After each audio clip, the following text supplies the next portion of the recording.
বন্ধুরা চলে এসছে আজকে আবার একটা দারুণ রেসিপি নিয়ে। কীভাবে সহজ পদ্ধতিতে হচ্ছে তোমার সকালবেলাকার রেসিপিটা বানানো যায় সেটা জলখাবারে। আর কিছু করতে না ভালো লাগলে পরে এই সহজ পদ্ধতিতে এই ছোলার ডালের লুচিটা বানিয়ে ফেলে ঝটপট, দেখো নিমিষের মধ্যে হয়ে যাবে। প্রথমে আমি কুকারটা বসিয়ে দিচ্ছি। কুকারটা বসানোর পর কুকারটা গরম হলে ওর ভেতরে কিছুটা সর্ষের তেল দিয়ে দিচ্ছি। তেলটা গরম হলে ওর ভেতরে হচ্ছে আমি একটু গোটা জিরে, পাঁচফোড়ন, শুকনো লঙ্কা, তেজপাতা, হিং আর একটু আদা চিপারে চিপ করে ওর ভেতরে দিয়ে দিয়েছি। আর একটা গোটা টমেটো দিয়ে ভালো করে ফোড়নটাকে ভেজে নিয়েছি। তারপর হচ্ছে এক বাটি ছোলার ডাল দিয়ে দিয়েছি। ডালটা দেওয়ার পর ডালটা দিয়ে একটু নাড়াচাড়া করে কয়েকটা চেরা কাঁচা লঙ্কা দিয়ে দিয়েছি। কাঁচা লঙ্কা দিয়ে একটু নাড়াচাড়া করার পর আমি পাশের ওভেনে জলটা গরম করছিলাম, সেই গরম জলটা ওর ভেতরে ঢেলে দিয়েছি।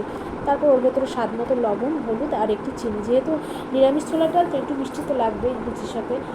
তারপর হচ্ছে ওর ভেতরে একটু জিরে গুঁড়ো, লঙ্কার গুঁড়ো আর একটু ঘি দিয়ে আমি প্রেশার কুকারটাকে আটকে দিয়েছি। তারপর আমি দুটো সিটি ওর ভেতরে মেরে নিয়ে আমি প্রেশার কুকারটাকে কিছুক্ষণের জন্য দমটাকে খোলার জন্য রেখে দিয়েছিলাম। তারপর খুলে যাওয়ার পর প্রেশার কুকারটা তখন দেখছি ছোলার ডালটা দারুণ সুন্দর হয়েছে, যেমন কালার তেমনি খেতে সুস্বাদু আর একটা খুব সুন্দর ফ্লেভার বেরোচ্ছিলো। তারপর চলো এবার ছোলার ডালটা তো রেডি হয়ে গেছে। এবার লুচিটা ভেজে নিয়ে আমি হিং আর হচ্ছে তোমার কালো জিরে দিয়ে কচুরি বানাবো। তার লুচিটা ময়দাটা মেখে রেখেছিলাম, তারপর বেলে এক এক করে লুচিগুলোকে ভেজে তুলে নিচ্ছি।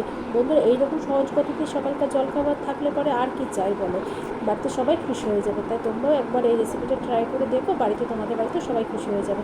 ভালো লাগলে অবশ্যই